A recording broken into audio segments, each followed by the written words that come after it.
Hello dear students, welcome back to our Padhaishala channel. आज मैं आप लोग के लिए कुछ नए इकोनॉमिक्स के क्वेश्चंस लेके आई हूँ जिसके हेल्प से आपके एग्जाम्स को बीट करने में हेल्प मिलेगी। So let's start now. So the first question is, which of the following organizations drafted the General Data Protection Regulation? इसमें हमें ये बताना है कि निम्नलिखित में से किस संगठन ने सामान्य डेटा संरक्षण विनियमन का मसौदा तैयार किया। हमें ये बताना है इसमें। सो द करेक्ट आंसर जो है वो हमने यहाँ पे ग्रीन कलर से हाईलाइट करके रखा है, दैट इज यूरोपियन यूनियन। ठीक है, लेकिन ये जनरल डेटा प्रोटेक्शन है क्या? सबसे पहले तो हमको ये जानना है कि जनरल डेटा प्रोटेक्शन रेगुलेशन क्या है। सो जनरल डेटा प्रोटेक्शन एक नियम है जो 2018 में लागू हुआ था, जो कि लोगों के डेटा को प्रोटेक्ट या सुरक्षित करने के लिए हुआ था। और इसमें जो नियम है, इसमें नियम के अंतर्गत कोई भी कंपनी आपके परमिशन के बिना आपके डेटा का इस्तेमाल नहीं कर सकती है। ठीक है, जब तक आप परमिशन नहीं देंगे तब तक ये आपके पर्सनल डेटा का इस्तेमाल नहीं कर सकते। अब सवाल ये आता है कि कौन से डेटा होते हैं वो।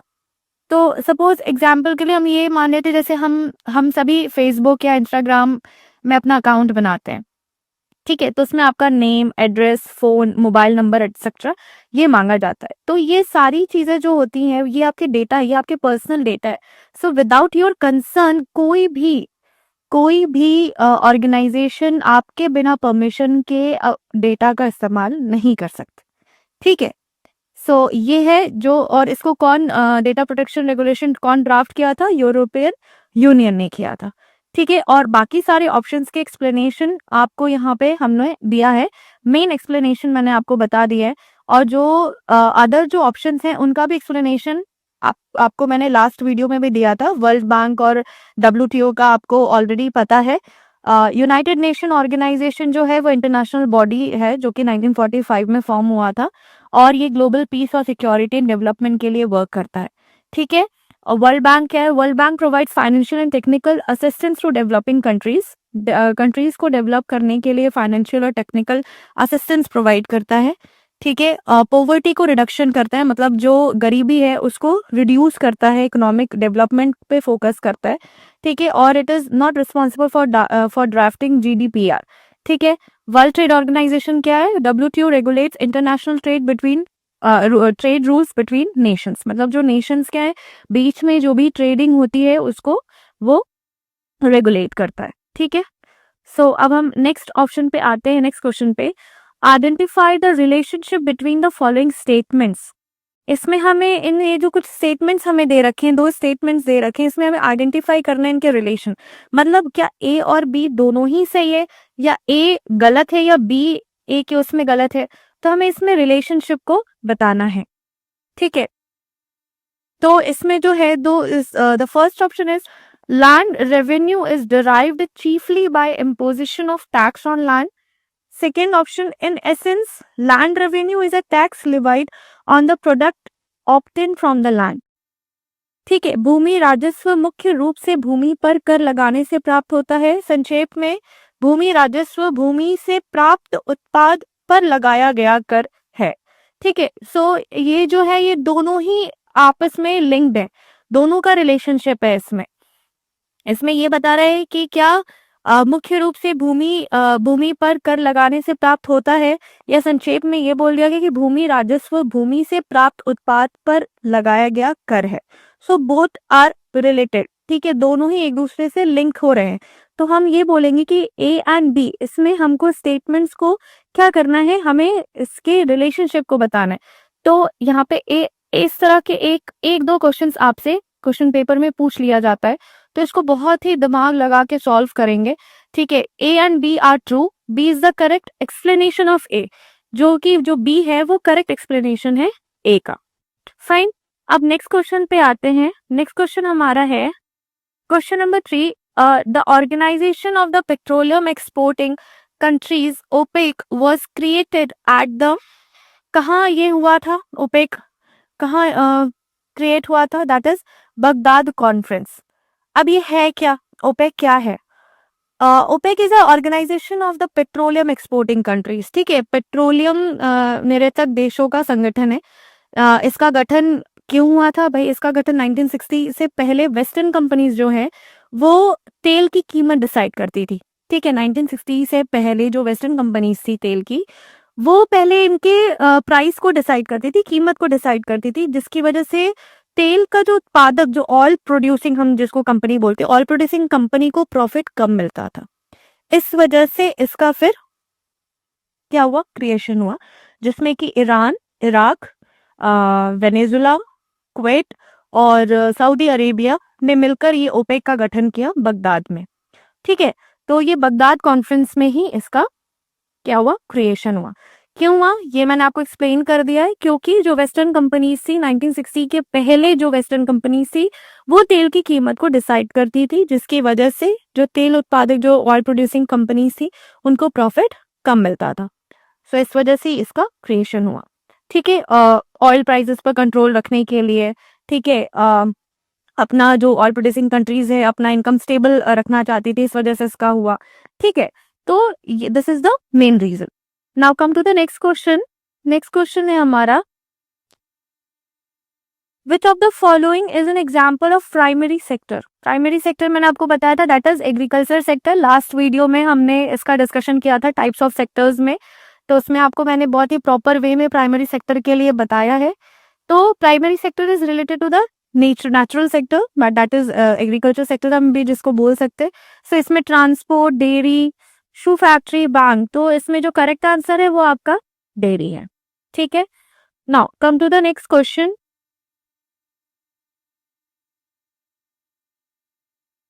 नेक्स्ट क्वेश्चन है, which among the following schemes aims to provide incentives for nutritional support to tuberculosis TB patients? TB patients के लिए इसमें से हमें बताना कि संबंधी सहायता के लिए प्रोत्साहन प्रदान करना है। कौन सा ये प्रोग्राम है? ठीक है, कौन सा स्कीम है? फाइन, तो इसमें लिखा है निश्चय पोषण योजना।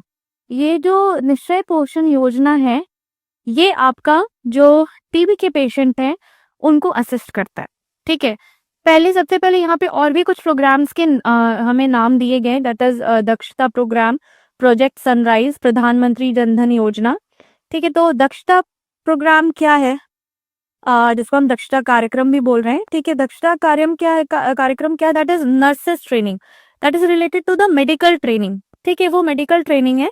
बेसिकली इसमें नर्स और जो हेल्थ वर्कर्स हैं उनकी इफिशियंसी को बढ़ाते हैं। ठीक है, उनको ट्रेन करके उनकी इफिशियंसी को बढ़ाते हैं। डिलीवरी और जो मैटरनल केयर होती है, वुमेन रिलेटेड जो हेल्थ जो केयर होती है, उसको इम्प्रूव करने के लिए। फिर हम ये भी बोल सकते हैं कि सेफ चाइल्ड बर्थ को इंश्योर करने के लिए, ठीक है, कि सेफली एक बच्चे का जन्म हो सके, इस चीजों के लिए इसका ट्रेनिंग किया जाता है, दैट इज कॉल्ड दक्षता प्रोग्राम। प्रोजेक्ट सनराइज क्या है? प्रोजेक्ट सनराइज जो है वो HIV को कंट्रोल करने के लिए होता है। ठीक है, मतलब इसका जो ऑब्जेक्टिव था वो नॉर्थ ईस्ट में HIV के इन्फेक्शन को कम करने के लिए हुआ था, इस वजह से इस प्रोजेक्ट को लाया गया। तो प्रधानमंत्री जनधन योजना क्या है? That is related to the bank account for all, मतलब सभी जन के, सभी लोगों का बैंक अकाउंट होना चाहिए, that was the main focus of this scheme. ठीक है, जिसमें जन का मतलब जो हो गया वो जनता, ठीक है, हम और आप। ठीक, धन that is related to the financial inclusion. ठीक है, जो भी हमारा, जो भी लोग, मतलब जितने भी देशवासी हैं उनका बैंक अकाउंट होना चाहिए। सो दैट इज प्रधानमंत्री जनधन योजना। निश्चय पोषण योजना जो है वो टीबी पेशेंट को न्यूट्रिशन के लिए था, मतलब उनको या उनकी किसी भी बीमारी या समस्या को पूर्ण रूप से समाधान करने के लिए बनाया गया है।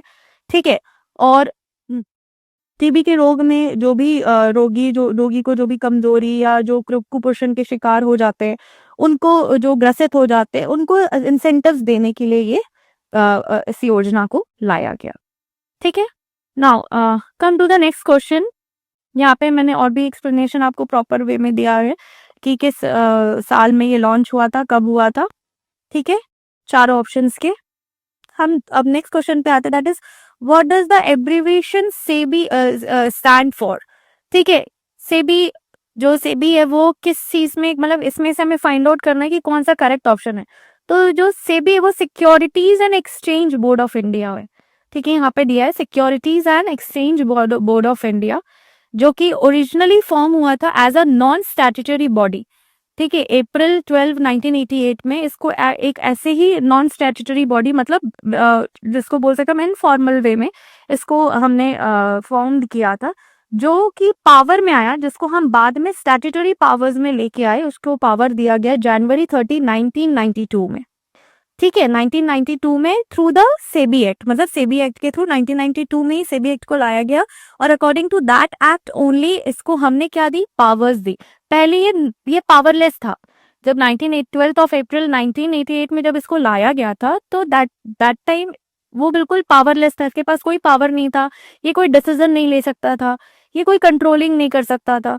लेकिन बाद में जब इसको स्टैट्यूटरी पावर हमने दिया जनवरी 30 1992 में, तब जाके ये एक बोल सकते हैं हम कि स्टैट्यूटरी ऑर्गेनाइजेशन के रूप में आया। इसके हेडक्वार्टर्स जो है वो मेनली, जो इसका हेडक्वार्टर है वो मुंबई में है, that is located at Bandra. ठीक है, मुंबई में इसके रीजनल ऑफिसेज हैं जो न्यू दिल्ली में है, कोलकाता में है, चेन्नई में है और अहमदाबाद में।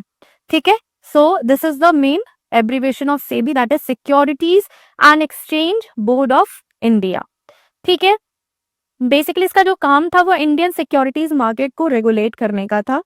ठीक है, यही था, जो भी ब्रोकर्स, जो भी म्यूचुअल फंड्स और जो भी स्टॉक एक्सचेंजेस होते थे, जो भी लिस्टेड कम, उनको रेगुलेट करता था। ठीक है, ट्रांसपेरेंसी, ये एक सभी के लिए, जितने भी इन्वेस्टर्स थे, जितने भी कंपनीज थी, उनके बीच में जो ट्रांसपेरेंसी को लेके आने का जो मेन मोटिव था, वो सेबी का मेन मोटिव था।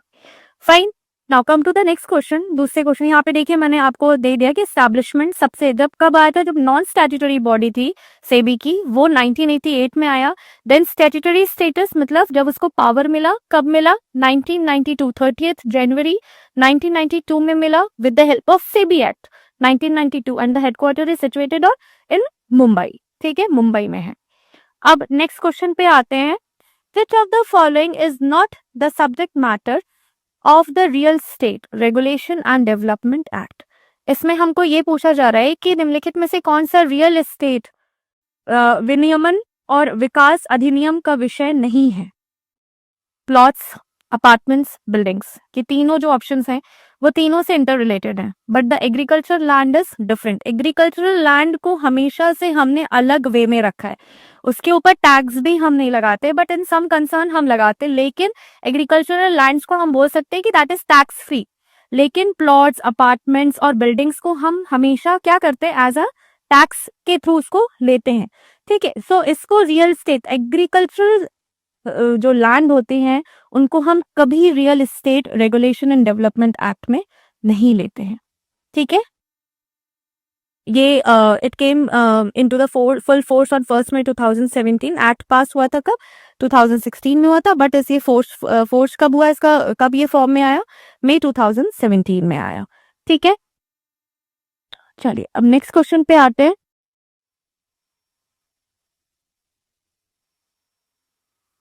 Which committee has addressed the issues relating to data security? आपको फर्स्ट क्वेश्चन याद होगा, हम डेटा की ही बात कर रहे थे। ठीक है, so whether it is personal data और इन कंपनीज डेटा, इंडिविजुअल्स डेटा, जो भी है, वो यहाँ पे क्या दिया गया कि which committee has address the issues relating to data security.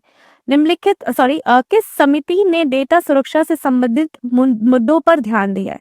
तो यहाँ पे किसने दिया है, BN श्रीकृष्ण कमेटी ने। ठीक है, ये इनकी जो कमेटी थी, इन्होंने ही जो भी इश्यूज थे डेटा सिक्योरिटी से रिलेटेड, इस कमेटी ने ध्यान दिया है। फाइन, यहाँ पे जितने भी सारे कमिटीज हैं उनके बारे में भी यहाँ पे एक्सप्लेनेशन दे रखा है। इन कमिटीज के बारे में आपको पढ़ना पड़ेगा, इसको आपको थोड़ा बहुत लर्न करना पड़ेगा, कब इनका कमेंसमेंट हुआ, कौन चेयरपर्सन थे। ठीक है, इन सब के बारे में आपको खुद से, मतलब यहाँ पे जो PDF हमने दिया है, जो क्वेश्चंस आपको दिए हैं, जो स्टेटमेंट्स हमने यहाँ पे हर एक कमिटी के बारे में दे रखा है, उसको आपको देखना पड़ेगा। फाइन, अब नेक्स्ट क्वेश्चन पे हम आते हैं। Next question is, acquisition law was introduced in India in the year, which year? कौन सी ईयर में पहला भूमि अधिग्रहण कानून वर्ष डैश में पेश किया गया था। कब किया गया था, 1894 में किया गया था। ठीक है, it was officially called the land acquisition act, जिसको हम ऑफिशियली लैंड एक्विजिशन एक्ट 1894 भी बोलते हैं. It gave the government power to acquire private land for public purpose. ठीक है, इसमें इस एक्ट ने क्या किया था कि जो इस कानून ने सरकार को सार्वजनिक उद्देश्य के लिए निजी भूमि अधिग्रहित करने का अधिकार दिया. मतलब अगर कोई भी लैंड है, कोई भी प्राइवेट लैंड है, ठीक है, और वो पब्लिक बेटरमेंट के लिए चाहिए तो वो आप ले सकते हो. ठीक है, गवर्नमेंट को इतना पावर था. Then compensation was provided but the process was often criticized as unfair to farmers. Compensation मिलता था लेकिन इस प्रोसेस को क्रिटिसाइज किया गया, इसका विरोध किया गया कि ये फार्मर्स के लिए अनफेयर है. ठीक है, the act remain in force for more than 100 years. 100 साल से भी अधिक ये एक्ट रहा. Due to wide spread criticism it was replaced in 2013. Finally इसका क्रिटिसिज्म जब बहुत ज्यादा होने लगा तो इसके विरोध में बहुत ज्यादा चीजें होने लगी तो इसको रिप्लेस किया गया. कब? 2013 में. The new law is called right to fair compensation and transparency in land acquisition rehabilitation and resettlement act 2013. LARR act 2013 के नाम से इसको फिर लाया गया. फाइन, यहाँ पे हिंदी में भी आपको बहुत ही अच्छे से एक्सप्लेनेशन दे रखा है, आप इसको भी पढ़ के समझ सकते हैं. ठीक है, पहला जो था वो 1894 जो ब्रिटिश शासन के दौरान लागू किया गया था, जो कि लैंड एक्विजिशन एक्ट 1894 कहा जाता था. लेकिन फिर इसका बहुत ज्यादा क्रिटिसिज्म होने लगा, विरोध होने लगा. क्रिटिसिज्म मीन्स विरोध होने लगा. तब उसको जाके 2013 में फाइनली इसको चेंज किया गया. ठीक है, चलिए अब हम नेक्स्ट क्वेश्चन पे आते हैं. Income tax is calculated on A/N- basis. किसके बेसिस पे होता है? Monthly, quarterly, weekly? कब करते हैं हम? तो दैट इज एनुअल. साल में ही एक बार होती है ना, तो वार्षिक उसमें हम इनकम टैक्स को कैलकुलेट करते हैं. Fine, now come to the next question. इसमें आपको डिफरेंट काइंड्स ऑफ टैक्स दे दिया है. Direct tax, indirect tax, income tax, corporate tax, क्या क्या होते हैं ये भी बता दिया गया है फॉर योर इंफॉर्मेशन. चलिए अब हम नेक्स्ट क्वेश्चन पे आते हैं. In India the sex ratio is defined as the number of females per dash males. ये जो क्वेश्चन है इसमें हमको थोड़ा सा खुद से क्वेश्चन पढ़ करना पड़ेगा कि इसमें ये दिया है कि भारत में लिंग अनुपात को प्रति पुरुषों पर महिलाओं की संख्या के रूप में परिभाषित किया जाता है. भाई क्यों किया जाता है? ठीक है, 1000 पे ही क्यों करते हैं? यहाँ पे ऑप्शन है 1000 पे, 100, 10,000, 1,00,000. तो 1000 पे ही क्यों करते हैं हम? क्यों नहीं 100 कर सकते हैं? क्यों नहीं 10,000 कर सकते? क्यों नहीं 1,00,000 कर सकते? 1000, वाई ओनली ऑन 1000? तो जो किसी भी देश या क्षेत्र में जो बोलते हैं कि 1000% से मतलब जो मेल पे कितनी महिलाएं हैं ये हम पता करते हैं. ठीक है, सेक्स रेशियो की जरूरत क्यों पड़ी एक्चुअली? जो महिला और पुरुष जो है ना वो उसके संतुलन को जानने के लिए पड़ी. ठीक है, संतुलन मीन्स जो क्या बोलते हैं हम, जेंडर बैलेंस. ठीक है, उसको इंग्लिश में हम बोलते हैं जेंडर बैलेंस. को जानने के लिए हमने इस चीज का सेक्स रेशियो के बारे में पता की. एक्चुअली जो मेन रीजन था वो इसमें महिलाओं की स्थिति को जानने के लिए किया गया था. उनके एजुकेशन, उनके हेल्थ को, उनके वुमेन जो वेलफेयर स्कीम्स की प्लानिंग के लिए इस चीज को किया गया. ठीक है, और सेक्स रेशियो को मेजर करने की जरूरत क्यों पड़ी? लड़कियों की संख्या को जानने के लिए. ठीक है, जो फीमेल जो बोलते हैं ना चाइल्ड, जो भ्रूण हत्या जिसको हम बोलते हैं. ठीक है, वो जो फीमेल बच्चियां, जो छोटी बच्चियां होती हैं उनकी हत्या जो हो रही हैं, अभी भी होती हैं. ठीक है, और उनकी हेल्थ और न्यूट्रिशन में इनइक्वालिटी को जानने के लिए, मतलब क्या कमी रह जा रही है वुमेन साइड में. तो इस वजह से हम इस चीज का मतलब इस चीज को लेके आए हैं. ठीक है, तो इसमें ये भी है कि 1000 पुरुषों पे महिला की संख्या ही क्यों दिखाई जाती है, क्वेश्चन हम पूछ सकते हैं. ठीक है, क्योंकि ये इंटरनेशनल कन्वेंशन है. इसको हम बोल सकते हैं कि एक ये इंटरनेशनल कन्वेंशन है, इसको हम ज्यादा डिस्कस भी नहीं कर सकते इसके बेसिस पे. बट ये हमें कि हम 1000 पुरुष पे ही महिलाओं को लेके चलते. ठीक है, जेंडर इम्बैलेंस को मेन रीजन इसलिए था सेक्स रेशियो को डिफाइन करने के लिए कि इसका जो इनइक्वालिटी, वुमेन इनइक्वालिटी जो हो रही थी, जो उनके एजुकेशन को लेके, उनके हेल्थ को लेके, ठीक है, जो उनके वेलफेयर को लेके जो कंसर्न है गवर्नमेंट का, इस बेसिस पे सेक्स रेशियो को लाया गया जेंडर बैलेंस को जानने के लिए। और ये हमेशा 1000 मेल्स के बाद, मतलब 1000 मेल्स के बेसिस पे ही किया जाता है। ठीक है, now come to the next question.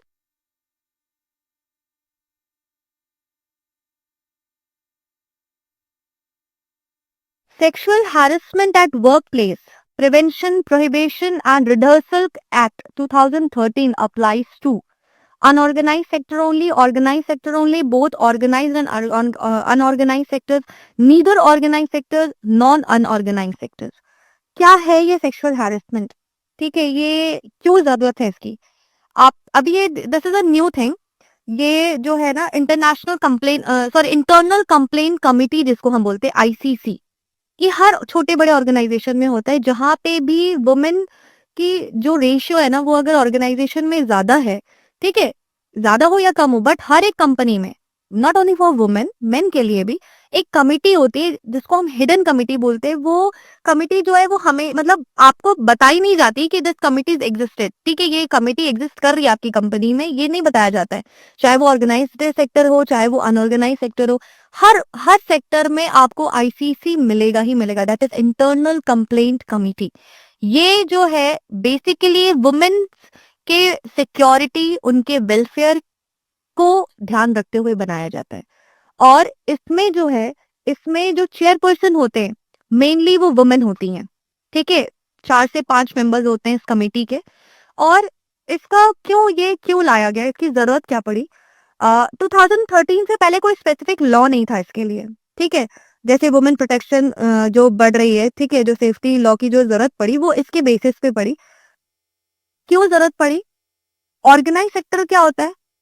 पहले तो हम ये समझेंगे कि ऑर्गेनाइज सेक्टर क्या होता है। ऑर्गेनाइज सेक्टर जैसे स्कूल हो गए, बैंक्स हो गया, ऑफिसेज हो गई, फैक्ट्रीज हो गई, these are the organize sector.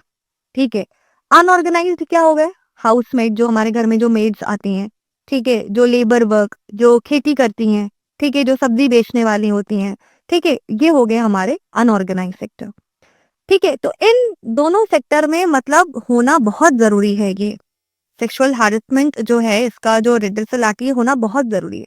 इसकी जरूरत, इसका बेसिक क्या था? ये विशाखा गाइडलाइंस इसका बेस है।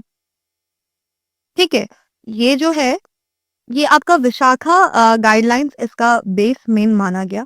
इसके ही बेसिस पे ये एक्ट को लाया गया। और विशाखा ही नाम क्यों पड़ा? एक्चुअली एक भनवारी देवी नाम की एक फीमेल थी जो कार्यकर्ता थी आंगनबाड़ी में, राजस्थान में। और उसने राजस्थान में बाल विवाह का विरोध किया था, जिसकी वजह से वहां के जो बहुत ही पावरफुल जो लोग थे, जो प्रभावशाली लोगों को हम जो बोलते हैं, तो उन लोगों को ये चीजें सही नहीं लगी, उन्होंने इस चीज का विरोध किया। तो उन लोगों ने क्या किया? बनवारी देवी का गैंगरेप किया और उनके पति को मारा। ठीक है, दिस इज द स्टोरी। ये स्टोरी आपको जानना बहुत जरूरी है, क्योंकि ये एक्ट क्यों लाया गया, ये किसके बेसिस पे लाया गया, इसलिए मैं आपको ये चीज बता रही हूँ कि just for general knowledge you should know about this. ठीक है, उनके पति को भी मार दिया गया। तो जो विशाखा एनजीओ थी, उन्होंने केस फाइल किया। ठीक है, इस चीज के लिए विशाखा एनजीओ, वहां पे एनजीओ था, उन्होंने इसमें केस फाइल किया कोर्ट में। और फिर बनवारी देवी को इस चीज से न्याय दिलाया।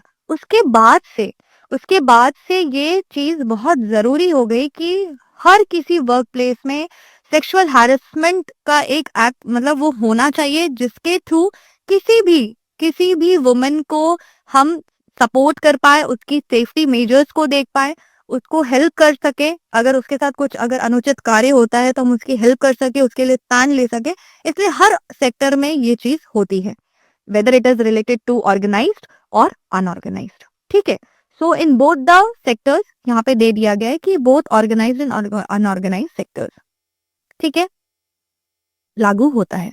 Fine, now come to the next question. Next question है हमारा, see here it is written ICC, that is internal complaint committee. ICC जो है वो मैंडेटरी है फॉर 10+ एम्प्लॉयज, मतलब जहां पे भी 11 या 12 से अधिक लोग कार्य करते हैं किसी भी ऑर्गेनाइजेशन में, वहां पे इस एक्ट को लाना बहुत जरूरी है। स्कूल्स में भी होते हैं, बैंक्स में भी होते हैं, ऑफिसेज में भी होते हैं, हर जगह आपको मिलेंगे ये act. And this is a very hidden act. और यहाँ पे जो लोग होते हैं, कुछ लोग एनजीओ से होते हैं, ठीक है। जो चेयरपर्सन होती है, यहाँ पे चेयरपर्सन होते हैं, वो चेयरपर्सन जो होती है वो फीमेल होती है, हेड ऑफ द, मतलब बहुत ही एक्सपीरियंस्ड बंदा या बंदी को रखा जाता है, मेनली फीमेल उसको रखा जाता है, चेयरपर्सन को रखा जाता है, ठीक है, नॉट अ चेयरमैन, चेयरपर्सन होती है। और उस ऑर्गेनाइजेशन का मेन जो हेड होता है वो नहीं होता है, चाहे वो प्रिंसिपल हो चाहे वो डायरेक्टर, उसको नहीं रखा जाता है। उस ऑर्गेनाइजेशन के ही मेंबर्स होते हैं, जो हिडन मेंबर्स होते हैं, जिनको पावर होती है, वो सभी लोगों को ऑब्जर्व करते हैं, सबसे रिपोर्ट लेते हैं, साल में हर एक रिपोर्ट होती है, टीचर्स या फिर जो भी बैंक के कर्मचारियों के पास जाके पूछा जाता है कि आपके साथ कोई दिक्कत तो नहीं है, आपको कुछ प्रॉब्लम तो नहीं है। लोगों को इंट्रोड्यूस भी कराया जाता है कि ये अगर कोई किसी भी तरह की आपको प्रॉब्लम होती है तो आप इन लोगों के पास आके अपनी प्रॉब्लम को शेयर कर सकते हैं। तो हमारे ही आप लोगों के ही बीच से लोग, चुनिंदा लोगों को चुना जाता है, जो कि उस इंटरनल कंप्लेंट कमेटी के मेंबर्स होते हैं, ठीक है। और एक या दो पर्सन बाहर, आउटसाइडर्स, जो एनजीओ से रिलेटेड होते हैं, उनको रखा जाता है। मेन फिर पुलिस, मतलब यहाँ पे पूरा लॉ होता है, ये नहीं कि बस आपस में बात करके खत्म कर दिए, प्रॉपर वे में कोर्ट को भी लाया जाता है, पुलिस को भी लाया जाता है। अगर आपके साथ कुछ भी अनुचित काम होता है ऑफिस में या फिर किसी भी कार्यस्थल पे, तो आप अपने लिए इस स्टेप को उठा सकते हैं, ठीक है। अब नेक्स्ट क्वेश्चन पे आते हैं। विच of the following controls the FDI, means foreign direct investment in India? कौन करता है control? That is reserve bank of India, ठीक है। ये तो आपको लर्न करना पड़ेगा, याद करना पड़ेगा, कौन करता है? Reserve bank of India. अब यहाँ पे दिया है next question, how many routes of foreign direct investment are available in India? कितने रूट्स एफडीआई के अवेलेबल है इंडिया में? 2 रूट्स, ओके, 2 रूट्स है। पहला है ऑटोमेटिक रूट और दूसरा है हमारा गवर्नमेंट रूट, फाइन। अब हम नेक्स्ट क्वेश्चन पे आते हैं। As per budget 2020-21 mapping and geotagging of agri warehousing will be done by? कौन करता है? National bank for agriculture and rural development, NABARD, ठीक है। ये जो अनाउंसमेंट होता है वो यूनियन बजट में किया जाता है। इसका जो मेन ऑब्जेक्टिव होता है was to create a national level database of warehouses. Warehouses मतलब जहाँ पे हम चीजों को स्टोर करके रखते हैं, ठीक है। मतलब जहाँ पे भी हम एग्रीकल्चर से रिलेटेड जो भी चीजें आती हैं, जो भी सामान आते हैं, उनको हम उन वेयर हाउसेस में रखते हैं, ठीक है। फिर उनकी tagging means geo tagging helps in identifying exact location and storage capacity, कितनी कैपेसिटी की है और एग्जैक्ट कहाँ लोकेट किया गया है, उस वजह से इस जियो टैगिंग को किया जाता है। टैगिंग के नाम से ही हमें ये पता चल रहा है कि something is related to the tag, ठीक। It improves the agricultural supply chain and reduces post harvest losses. The responsibility was given to NABARD. NABARD जो है वो हमारा क्या है? राष्ट्रीय कृषि और ग्रामीण विकास बैंक है, ठीक है। तो उसको ही ये पावर दे दी गई है। So therefore the correct answer is national bank for agriculture and rural development, यही करती है, फाइन। चलिए अब नेक्स्ट ऑप्शन पे आते हैं, नेक्स्ट क्वेश्चन पे आते हैं। नेक्स्ट क्वेश्चन इज, ये ईयर से रिलेटेड है। In which year was the Reserve bank of India established? That is 1935। ये आपको लर्न करना पड़ेगा।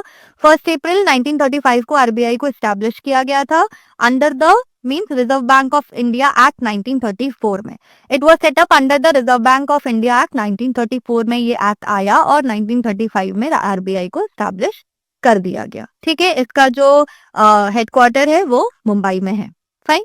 चलिए, ये जो चीजें है ना, इन एक्ट्स को आपको याद करना पड़ेगा, कब एस्टैब्लिशमेंट हुई, कौन से बैंक का कब एस्टैब्लिशमेंट हुआ, ये सब आपको थोड़ा बहुत रटना पड़ेगा, ठीक है। चलिए,